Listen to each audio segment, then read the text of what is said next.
السلام علیکم ورحمۃ اللہ وبرکاتہ۔ حضرت ابن عمر رضی اللہ تعالیٰ عنہ سے روایت ہے، فرماتے ہیں کہ نبی علیہ الصلاۃ والسلام نے ارشاد فرمایا،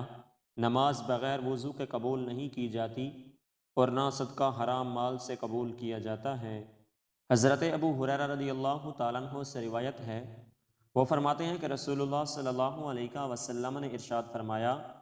جب مسلمان یا مومن بندہ وضو کرتا ہے اور وہ اپنا چہرہ دھوتا ہے تو پانی کے ساتھ یا پانی کے آخری قطرے کے ساتھ اس کے چہرے سے وہ تمام گناہ جھڑ جاتے ہیں جو اس کی آنکھوں نے کیے تھے، یا اسی طرح کی کوئی اور بات فرمائی۔ پھر جب وہ اپنے ہاتھوں کو دھوتا ہے تو پانی کے ساتھ یا پانی کے آخری قطرے کے ساتھ وہ تمام گناہ جھڑ جاتے ہیں جو اس کے ہاتھوں سے ہوئے ہیں، یہاں تک کہ وہ گناہوں سے پاک و صاف ہو کر نکلتا ہے۔ حضرت انس بن مالک رضی اللہ تعالیٰ عنہ سے روایت ہے،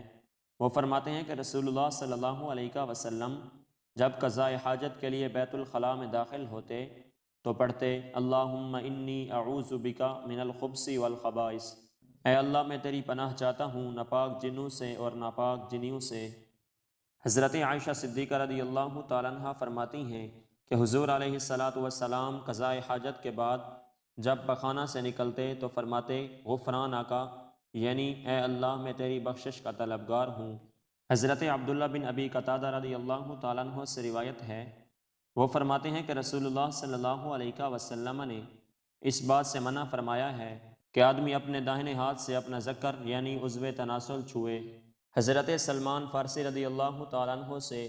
بطور تنزیہ یہ بات کہی گئی کہ تمہارے نبی نے تمہیں ساری چیزیں سکھائی ہیں